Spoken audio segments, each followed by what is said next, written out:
Oi, oi, comunidade do Instituto Cultiva, tudo bem com vocês? Bora para mais um episódio do CultivaCast aqui no Instituto Cultiva. Eu hoje recebo o jornalista, cartunista, professor Gilberto Maringoni. Que prazer, Maringoni, te conhecer pessoalmente, poder te receber aqui para a gente bater mais um papo. Mafê, a alegria é minha. Ter você aqui em São Paulo, te conheci há muito tempo das telas, das redes e tal, e estar aqui ao vivo é muito legal, muito legal. Vamos conversar. Isso aí. Eu quero começar conversando contigo sobre essa tua veia cartunista, pra gente já não entrar naquele assunto já, né? Tiro, porrada e bomba. Eu quero começar assim, como é que surge o desenho na tua vida e como é que tu entende o desenho como uma ferramenta política? Mafê, eu desenho desde que eu tenho uma lembrança minha de infância, que deve ser aos 2, 3 anos de idade. Eu sempre rabisquei. Minha mãe me incentivava muito. E eu, na adolescência, quando eu crescesse, eu queria ser, no final da infância, no começo da adolescência, eu queria ser cartunista. Eu queria ser desenhista da Marvel, que já existia naquela época, isso nos anos 60, 70. E o que eu sempre gostei foi a narrativa, foi a história em quadrinho. Mais do que a ilustração, mais do que fazer um desenho artístico, do que fazer um quadro estático na parede. E aí eu começo a trabalhar no jornal, no Diário de Bauru, em 75, aos 16 para 17 anos. E lá não dá para fazer história em quadrinho. O jornal diário, ele tem a charge política. Aí, como eu me interessava por política vagamente na adolescência, eu começo a me interessar para desenhar. E começo a fazer charge. E o legal é que numa cidade do interior, há 50 anos, o jornal, não existia internet e tal, era algo que não é que todo mundo lia, claro que não é todo mundo que lia, mas ele era muito lido. E a charge era colocada, assim, às vezes, na vitrine, no caixa da padaria. Às vezes tinha uma charge que pegava alguma coisa da cidade, o dono da padaria, alguém recortava, grudava com durex, e várias vezes era uma satisfação você ver o seu desenho grudado, espalhado pela cidade. E aí eu fui me ligando muito à questão da cultura. Eu acho que a luta pela democracia no Brasil, em especial nos anos 70, para essa juventude que fez movimento estudantil nos anos 70, na virada para os 80, e hoje está já na terceira juventude, não falar na velhice, mas a pegada cultural foi muito forte. Então eram exposições de revistas, de poesia, de literatura, o teatro, o cineclube, a dança, várias manifestações, e isso eu me lembro que foi uma febre no Brasil inteiro. Até nos anos 70 tinha a história do boom da literatura brasileira. Na verdade não era o boom, é porque descobriu-se que havia meios baratos de você imprimir o seu livro, o seu poema, o seu jornalzinho de charge, de não sei o que, com mimeógrafo, que é algo hoje que ninguém conhece, que é uma impressora muito barata, imprime mal a beça, imprime em azul. Tem cheirinho de álcool. Tem cheirinho de álcool e tal, E a gente fez muito jornal, muita coisa assim, além de trabalhar no Jornal da Cidade. Não sei falar Jornal da Cidade, é o concorrente do Diário de Bauru, mas eu trabalhei nos dois e tal. E eu queria ser isso.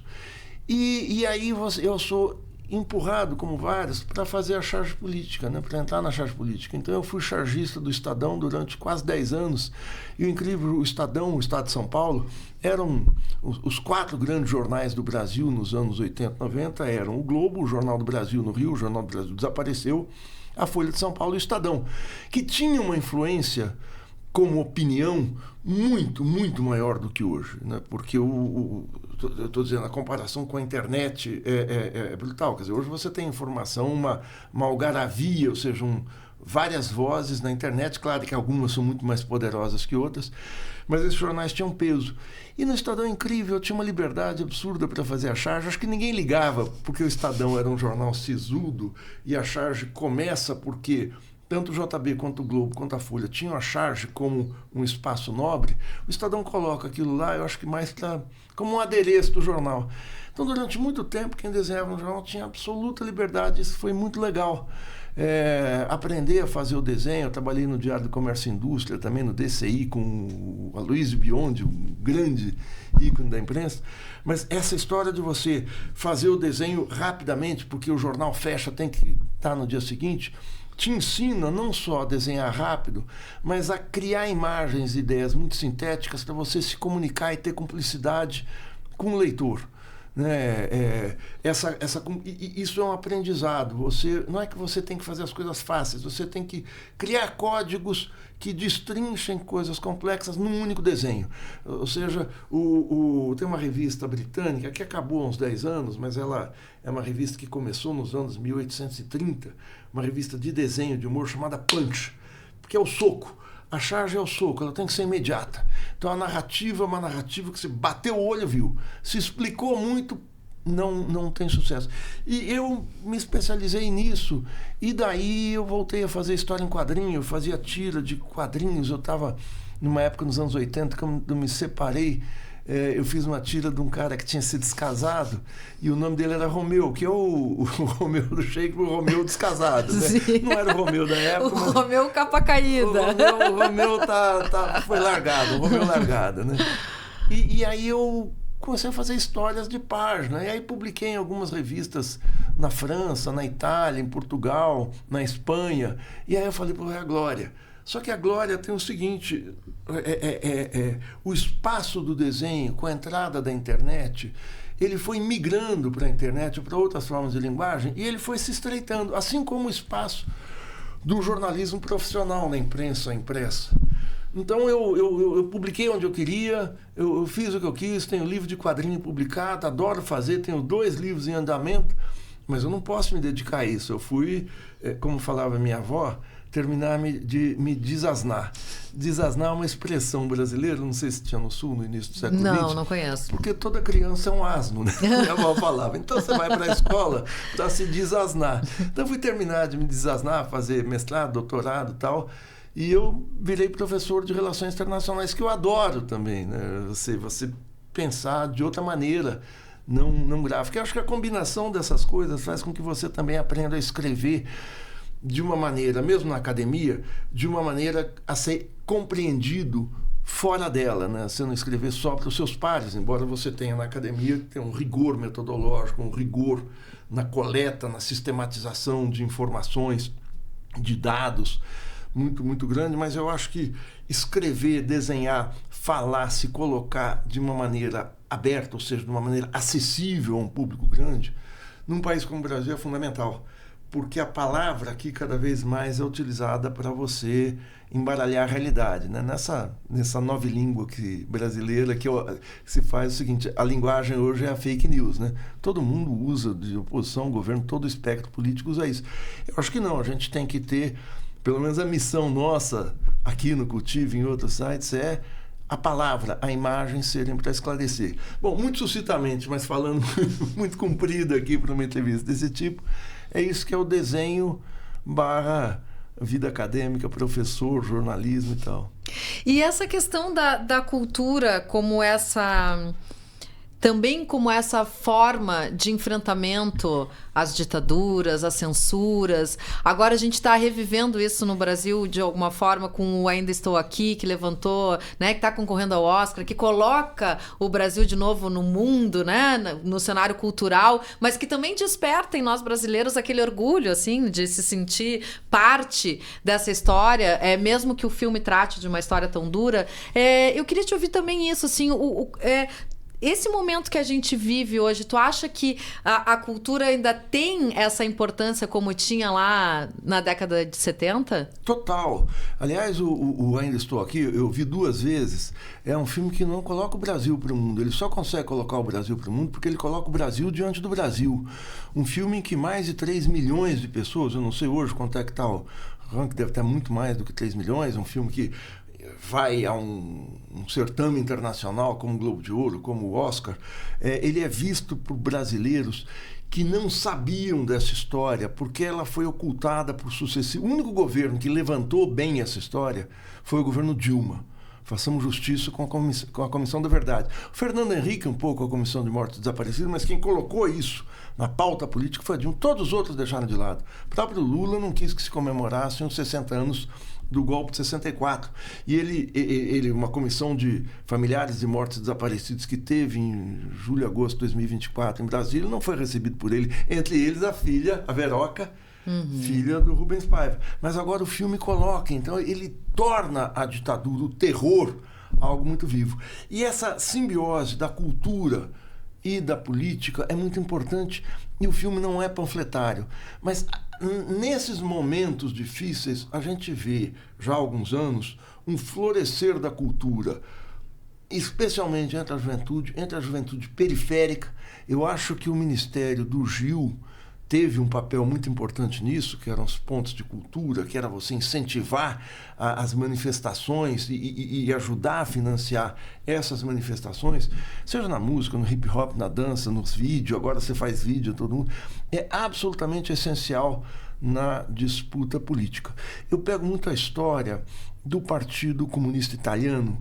O Partido Comunista Italiano foi o maior partido comunista fora de um país socialista, fora da União Soviética.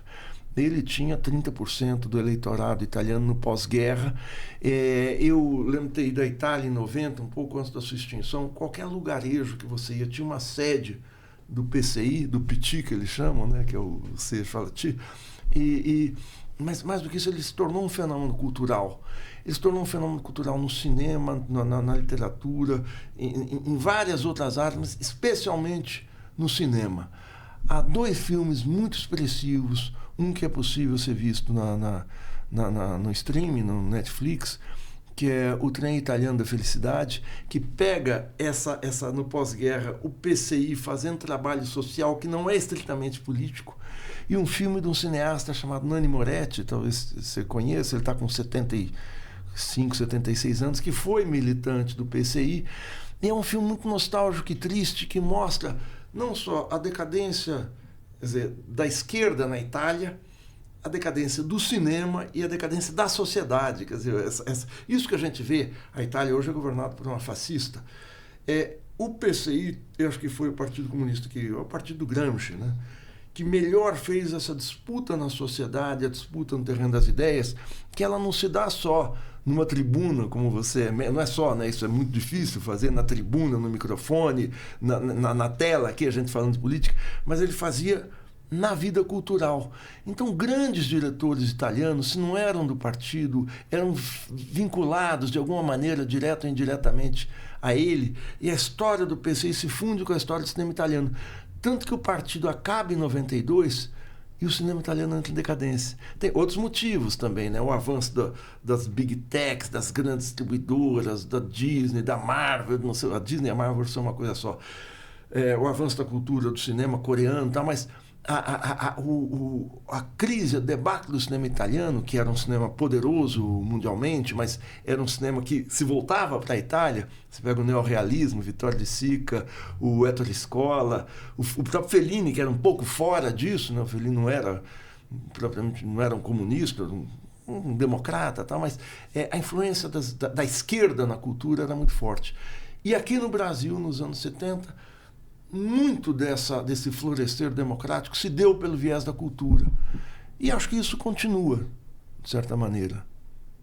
Uhum. A gente fica preso nessa nostalgia, às vezes não consegue enxergar o que de fato está acontecendo hoje, né? Nessas formas de resistência, né, Maringoni? A gente fica sempre remetendo a Chico Buarque, não consegue ver a juventude, o que a juventude está produzindo, está fazendo. Tu acha que isso também é por falta de incentivo, de apoio, de espaço para que essas outras culturas possam se manifestar e que façam parte desse processo também de diversidade que no final consolida a nossa democracia? Sim, você levantou uma coisa legal, né?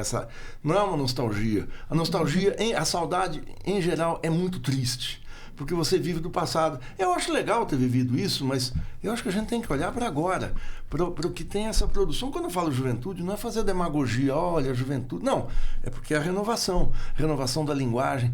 O que eu vejo, às vezes, de autores muito jovens, na literatura, florescendo no Brasil inteiro, com a facilidade de você ter um blog e tal. Eu não sei se todo mundo consegue ser lido, mas tem pérolas. Às vezes você tromba na internet, gente que não conseguiu chegar numa editora, e isso permite essa difusão, grupos que se formam, mas em todo o país.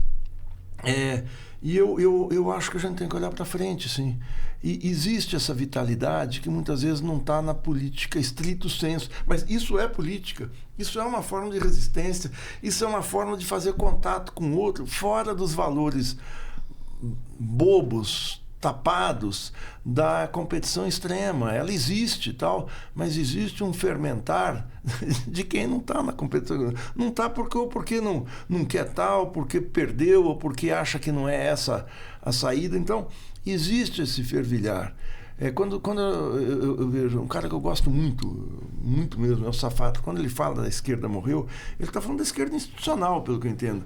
Esse fervilhar, o que no marxismo se fala, as condições objetivas, ou seja, as pessoas inquietas, isso continua existindo, talvez mais agora.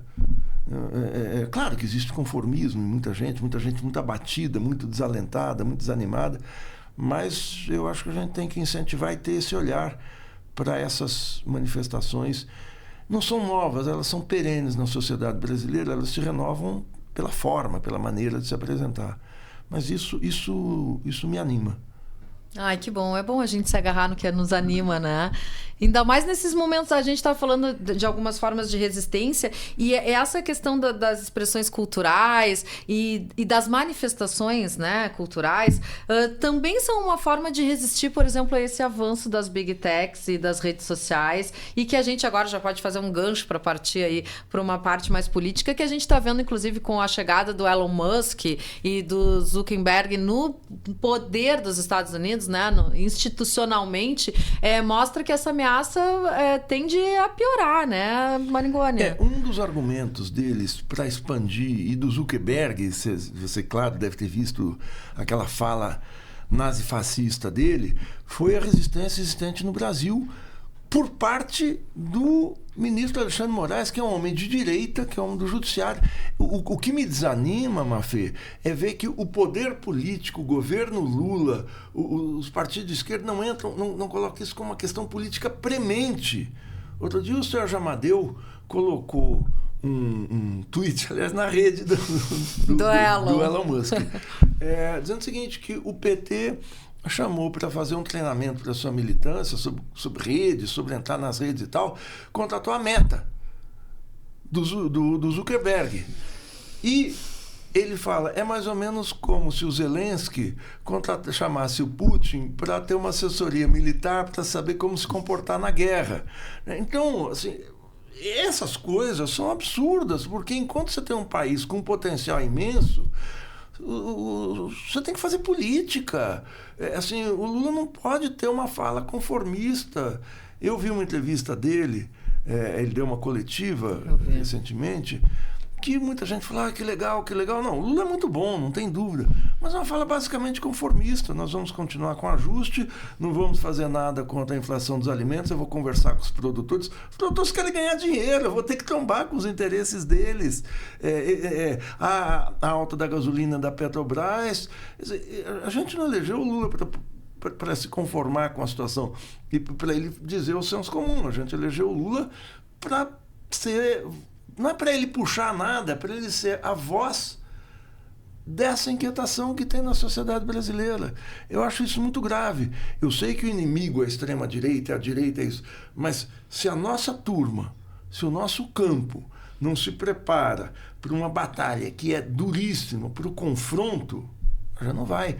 O Trump é um presidente ele é um cara de extrema-direita, ele é um fascista, mas ele permanentemente vê a política como um confronto. Não o método, não o que ele faz, não as ações, a direção que ele faz, mas como comportamento de um dirigente, de uma facção política extremista tal, ele age certo na lógica dele, ele vai para o confronto. Dirigente político que não vai para o confronto pode ser qualquer coisa. Pode ser ídolo pop, eu posso ficar no Instagram fazendo gracinha, posso ficar fazendo careta aqui e ali, dançando alguma musiquinha no TikTok, mas não.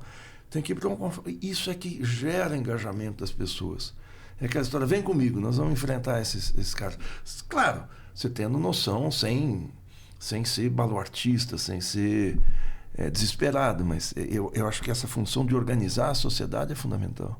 O que a gente vê um pouco à esquerda com as posturas do Petro, né? E também da Cláudia, a presidenta do México, né? Eles têm assumido essa postura de enfrentamento e de defesa de soberania do país, porque eu acho que quando tu fala isso, por exemplo, dá o exemplo da comunicação de chamar a meta para fazer a formação, é um pouco ainda de uma mente colonizada, né? Claro, a Cláudia Sheinbaum e o Petro, os dois têm situações muito mais difíceis do que aqui no Brasil. Porque aqui virou meme, né? Eu até fiz umas charges maravilhosas. Que é o seguinte, não tem correlação de forças, não dá para fazer nada. Como se a correlação de forças fosse um dado da natureza, fosse uma pedra no caminho, fosse um vulcão que está explodindo, fosse chuva. Não, a correlação de forças... Eu interfiro numa correlação de força na sociedade, a minha força e a sua força. A gente vai medir forças. A gente sabe disso desde quando você é criança, quando você chama alguém para briga no final da escola, no final da aula. Agora, se você não vê a possibilidade de enfrentamento, mas a Cláudia Sheinbaum tem maioria no Congresso. Sim, mas ela tem a fronteira norte dela, são todos os Estados Unidos. As maquiladoras americanas estão nos Estados do Norte, em Sonora e tal. O peso que a economia americana tem no México é enorme. Uma vez eu estive no México, quem fazia a supervisão de imigração era o FBI, era o Serviço de Segurança americano. Agora não é mais, mas já foi. Então é um país que teve metade do seu território roubado pelos Estados Unidos no século XIX, numa guerra em 1844.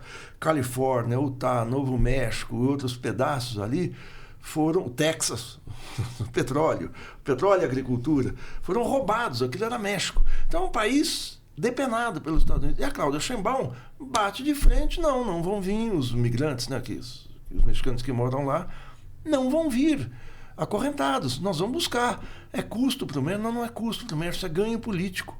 O Petro também. O Petro fez uma fala, todo mundo deve ter visto, né?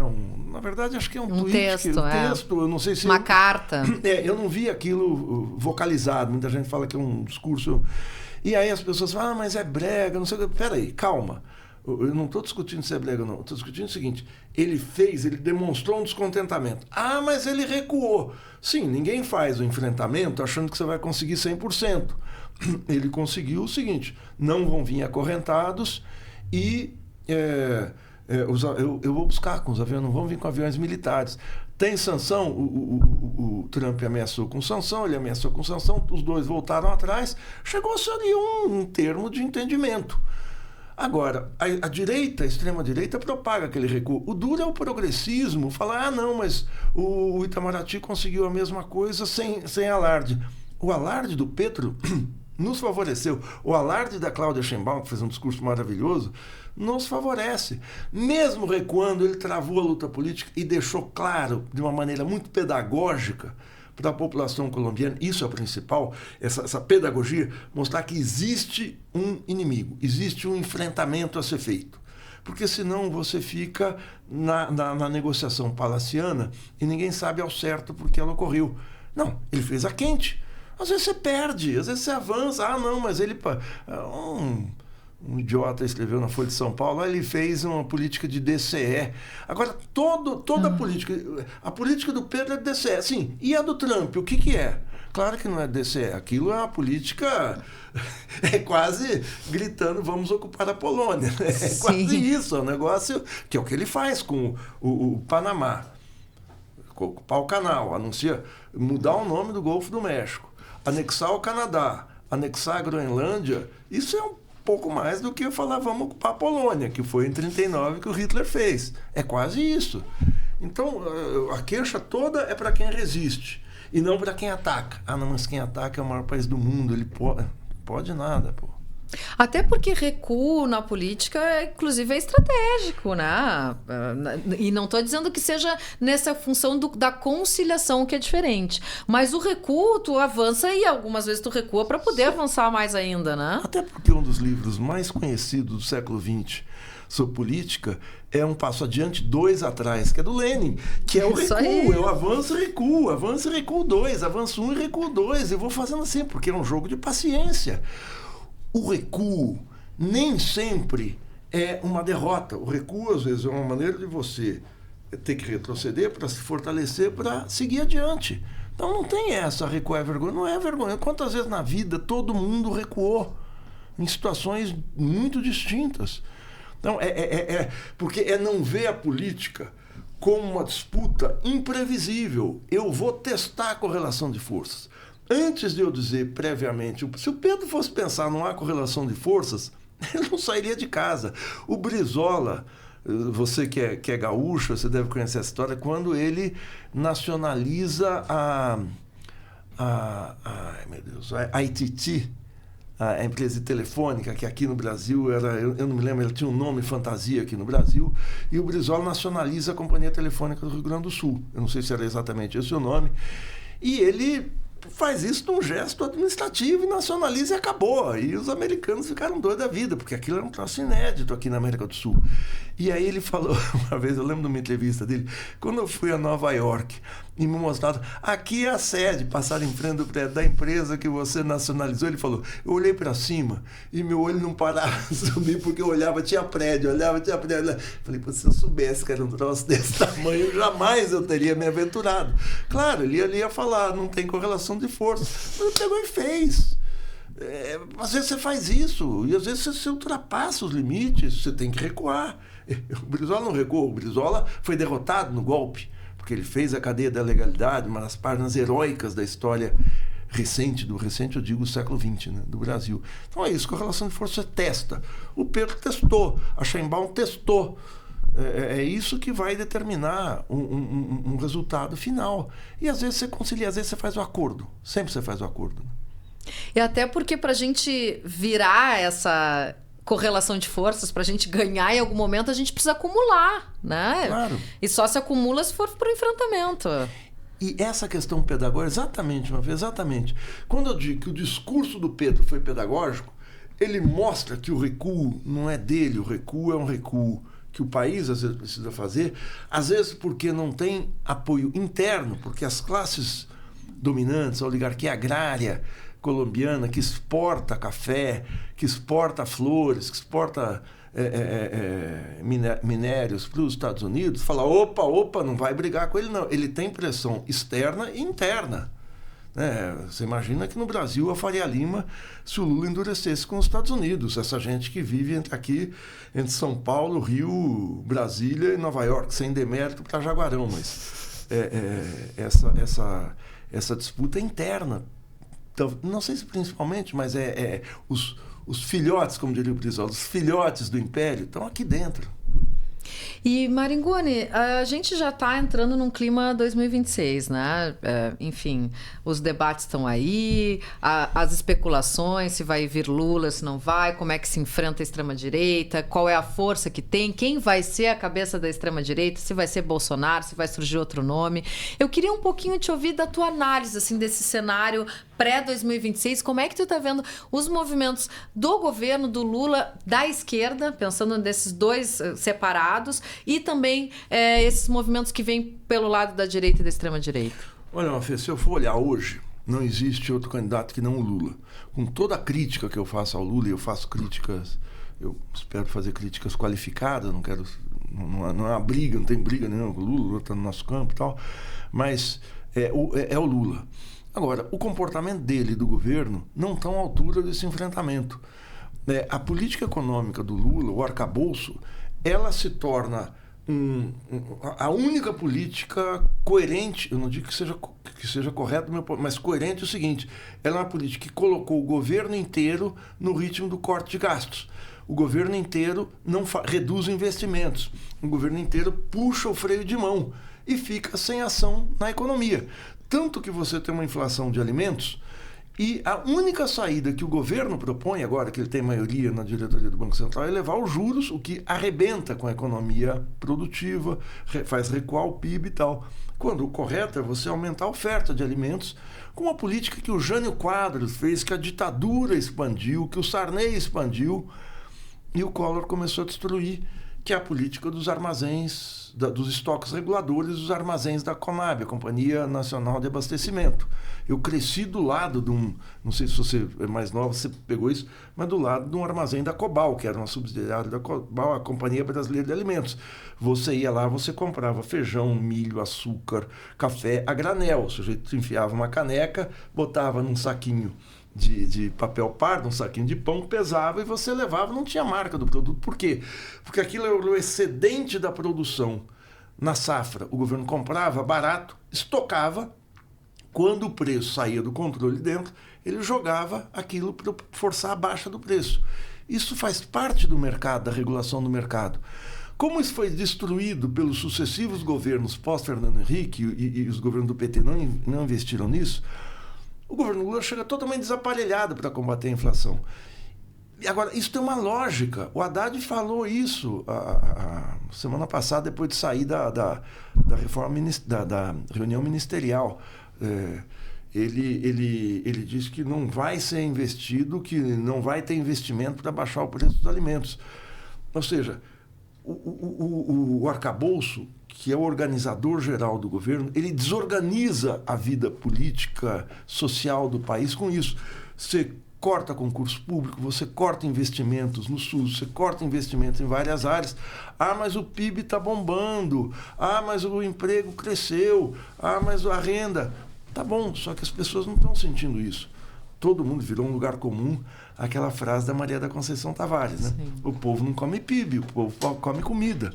Então, eu penso que um governo sem investimento é um governo que está com as duas mãos atadas. Ele existe, mas ele não consegue agir.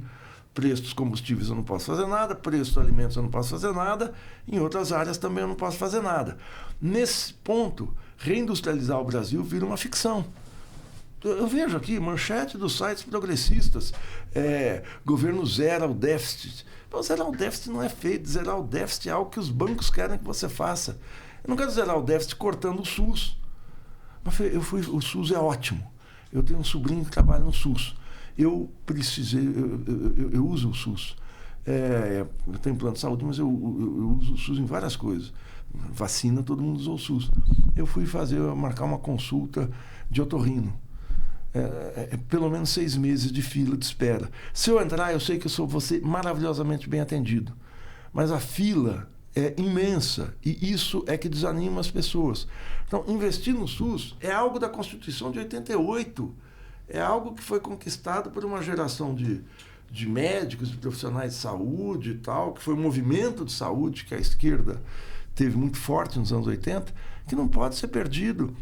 Eu digo, a pretensão de acabar com os pisos mínimos na constitucionais de saúde e educação. Então, eu acho que para 2026, voltando à tua questão, dessa volta e tal, eu acho que o governo Lula tem que redefinir a sua linha. Tem muito pouco tempo para isso. Nós estamos há 1 ano e 9 meses das eleições. É muito pouco tempo. A ideia do Fernando Haddad e do Galípolo e dos tecnocratas do Ministério da Fazenda é desacelerar a economia, porque desacelerando você tem uma pressão para baixar a demanda dos produtos e aí a inflação cai e tudo entra nos eixos. Mas é uma loucura alguém planejar para a segunda metade do governo, quando você vai entrar na campanha eleitoral, algo que pode aumentar o desemprego e dar um desarranjo na vida das pessoas, na vida concreta dos brasileiros. A situação pode estar boa nos números, na vida concreta não está. Ninguém compra filé mignon a mais de 100 reais. Picanha, 115, eu não sei, em Jaguarão, claro que... Não o estado... Sim, claro. Não, mas a carne está cara ainda. A carne está... Eu vou no supermercado... Tá As pessoas ainda seguem comendo frango e... Frango, sim. Linguiça, derivados. Peixe ainda tem um preço aceitável, mas a inflação de alimentos é algo que te impacta. E que tanto aparece nessa pesquisa, nessa última da Quest, da questão da popularidade do Lula, né? E aparece a questão do PIX. A questão do PIX, eu acho que a gente deve olhar menos para o Nicolas Ferreira, porque é claro que ele se aproveitou de uma situação para se criar em cima dela. Mas por que o Nicolas consegue espaço, consegue receptividade para uma mensagem sabidamente mentirosa? porque existe uma situação de instabilidade no país. Eu não sei o que vai ser o dia de amanhã, o alimento está caro, o transporte subiu. Não tem uma manifestação como 2013, mas você tem uma inquietação, uma insegurança, um mal-estar na sociedade que qualquer coisa que eu fale gruda. Qualquer coisa que eu fale gruda. Então, essa grudou. E 70% para a pesquisa, a Quest fez uma pesquisa anterior só sobre o Pix. Na semana seguinte, 68% das pessoas achavam que o governo ia tributar o Pix, o que não era verdade. O próprio Nicolas falava, ele não vai tributar, mas ele está fazendo levantamento para tributar depois. E pegou. E as pessoas passaram a não... Gente aqui que vota na esquerda, que amigos meus... não vou mais passar Pix, amigos meus, vendedores, camelôs e tal. Não... Então é isso, o governo precisa mudar o clima. Agora, mudar o clima implica mudar a política. Não adianta com essa política de você se achar que fazer superávit, cortar gás é o maná, isso não vai longe. E muito menos simplesmente trocar quem comanda a comunicação, né? Pois é. O quem comanda, eu não conheço o Sidônio, dizem que ele é muito talentoso, deve ser mesmo, e que ele tem uma cabeça política, ele foi militante do PCdoB, da minha geração, no começo dos anos 80, mas eu não conheci o presidente do DCE, da Federal da Bahia, mas a pegada dele é muito marqueteira, e eu acho que isso soluciona algumas coisas, mas não adianta você ter uma forma, uma peça genial, se o teu conteúdo, se a tua política, se o que você está realizando não acompanha. Não adianta eu dizer que tem comida para todo mundo se não tem.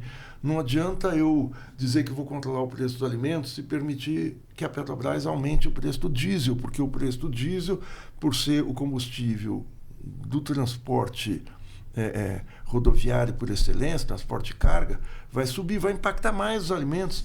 Então, o Sidônio não vai conseguir lidar com a questão do preço do diesel. Ele pode fazer quantas, e acho bom que faça, coletivas do Lula. Mas a gente precisa, porque as pessoas não identificam a esquerda, assim, eu não estou ligando com isso porque eu sou do PSOL, porque eu sou do PCdoB, porque eu sou do PSB. Não, PT, na imagem das pessoas, é a esquerda. Todo o resto é um combo. Então não vai votar, não é no PT, é a esquerda inteira.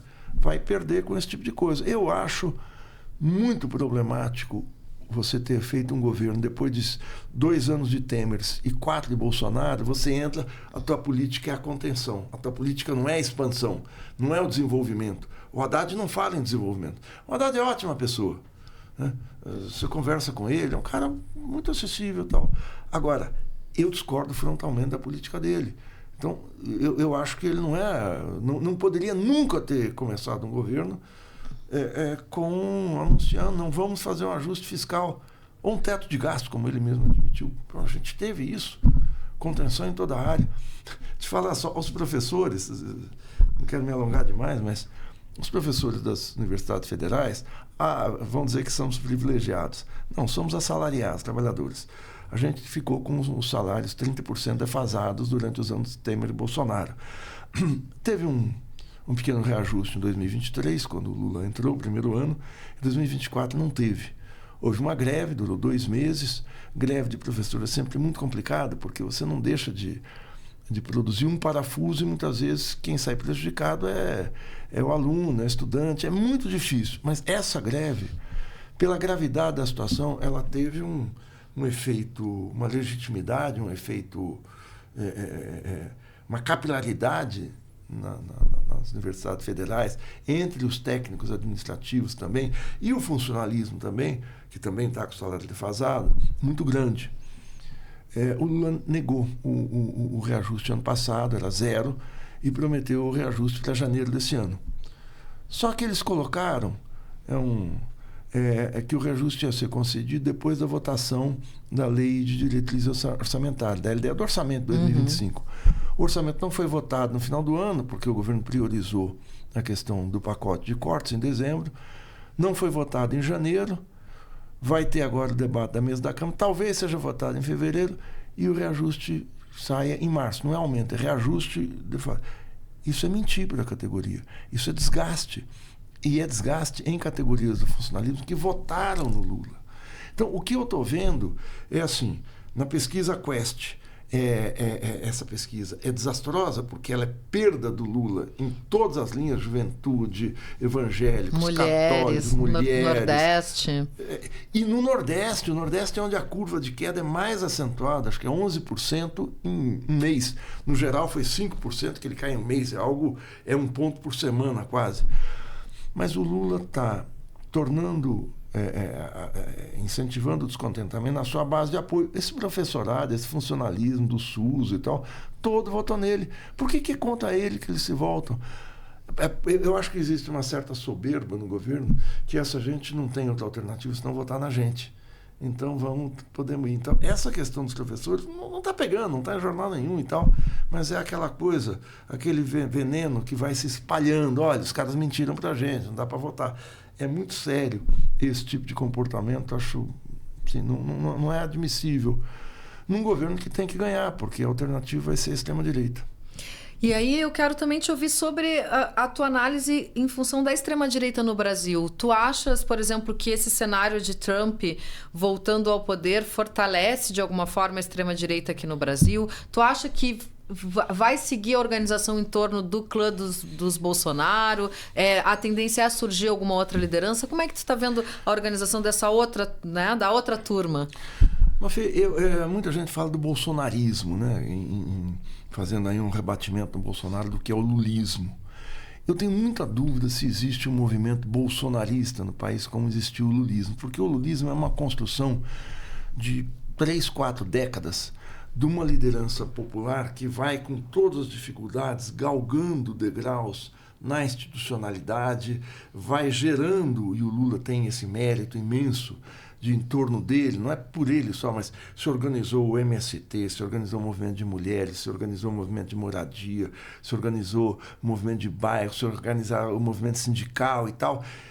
A igreja, a teologia da libertação ajudou muito nisso, a esquerda tradicional, mas em torno do Lula, PT, a sociedade brasileira que emerge nos anos 80, depois da redemocratização, ela emerge com outra cara. Os de baixo conseguiram se fazer observar, os invisíveis se tornaram visíveis graças ao PT, mas graças a esse momento histórico. Então eu posso falar que existe um lulismo, porque o Lula é a síntese disso, a personificação disso. O Bolsonaro é um fenômeno muito breve, muito recente, que eu não consigo analisar. Existe um bolsonarismo, existe uma emergência da extrema-direita, e eu não sei se hoje depende do Bolsonaro, porque o Bolsonaro está a pique de ser tornado inelegível, ou seja, caçado politicamente, e pode ser que fique mais de uma década, ele está com 69, ele vai ficar até os 80, possivelmente, inelegível, a não ser que haja, o Brasil tem sempre essas anistias para andar de cima. E nem por isso a extrema-direita perdeu força. Onde é que eu vejo isso? Nas eleições municipais.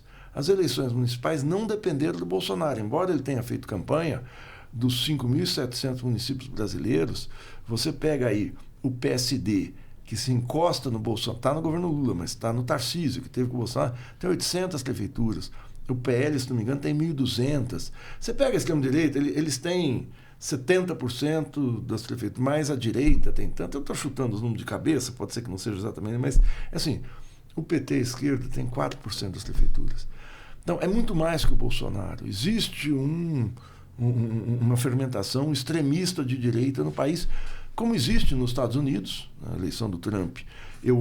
Todo mundo se surpreendeu com a distância que ele estabeleceu da Kamala Harris, com o fato dele ter ganho no voto popular. Ele tinha perdido por 69 a 64, 65 no voto popular da Hillary em 2016. Ele ganha no voto popular, ganha no colégio eleitoral, ganha no Senado, ganha na Câmara. Ele tem maioria na Suprema Corte. Então, existe o trumpismo? Não sei. Existe uma emergência de uma extrema-direita num país que vê não é seus valores, que você tem um avanço da concentração de renda, que você tem um avanço da falta de assistência social muito grande. As sociedades europeias são isso. Em fevereiro agora a gente vai ter eleição parlamentar na Alemanha. A AfD, a alternativa para a Alemanha, não deve ganhar. Não sei se faz maioria para compor o governo sozinha, mas a segunda força já pode ser que avance além disso. Na Itália, já é governado por uma fascista. Não vou falar da Hungria, mas o Chega avança em... O Chega, eu sempre confundo o Chega de Portugal. O Chega avançou muito. O Chega saiu nas eleições do ano retrasado, passado, agora. Eles saíram de como é que foi? De 12 para 50. Eles quadruplicaram o tamanho deles, o número de deputados no parlamento. Na Espanha também avançam. Na Inglaterra você tem um partido trabalhista que é claramente neoliberal, e aquele líder da extrema-direita, Nigel Farage, que é um cara, é um Trump britânico, não tem o poderio porque a Inglaterra é uma potência decadente. Então você tem nas principais para não falar da França, que a Frente Nacional da Marine Le Pen deve ganhar as eleições presidenciais. Então você tem um avanço da extrema-direita no mundo. O Bolsonaro vocalizou isso durante um determinado período. Eu olho na extrema-direita e você também tem um problema de liderança. Se a esquerda não tem alternativa viável ao Lula, eu acho que o Haddad saiu, é carta fora do baralho, pelo desgaste, ele mesmo acha isso. Aí fica falando, mas quem vai ser a liderança? Nenhum desses ministros. O Lula tem um ministério muito medíocre. Camilo Santana, um sujeito que nomeou a mulher do Tribunal de Contas do Ceará. Idem Rui Costa, idem Wellington Dias. Esses caras estão muito frágeis para fazer campanha. Não sei quem poderia ser. Flávio Dino o Lula colocou no Supremo para não fazer sombra ao Haddad. Mas a direita também não tem um candidato. Você fala, será que a família Bolsonaro, a Michele Bolsonaro, o Tarcísio, eles também estão no bate-cabeça? Porque existe um movimento descentralizado de extrema-direita sem um líder. O Bolsonaro vocalizou isso. A saída do Bolsonaro não me parece que vá abalar isso. Eu não vejo nenhuma movimentação dentro das Forças Armadas para salvar o Bolsonaro. O óbvio seria, se o meu líder está em perigo, ele tem um levante sobre ele. Não tem. O Braga Neto está em cana, não tem uma inquietação. Pode ter inquietação em Intramuros. Pública, não tem. Tem naquele clube como é que é? Dos oficiais da reserva, daquela gente de pijama lá no clube militar, que são os aposentados, o pessoal que já está estacionando aí na vida e tal, tem inquietação, mas nos quartéis não vê. Então, eu não sei se essa liderança do Bolsonaro é uma liderança tão sólida quanto é o Lula para a esquerda. Se existe um Bolsonaro, mas existe sólida uma extrema-direita. Existe sólida. Eles precisam encontrar um candidato. Claro que vão encontrar, né? Vão tentar colocar na pista para vencer as eleições. Mas antes disso, a gente tem que vencer 2025. Se for um ano difícil por causa do arcabouço, como está pintando ser, eu sou ateu, mas eu uso a expressão Deus nos acuda, porque vai ser punk. Não pode, tem que mudar. A gente está chegando ao fim do nosso bate-papo, mas eu quero te fazer a última pergunta, que é assim, dentro dessa questão, dentro do arcabouço estabelecido... Arcabouço não usa essa palavra, vamos mudar.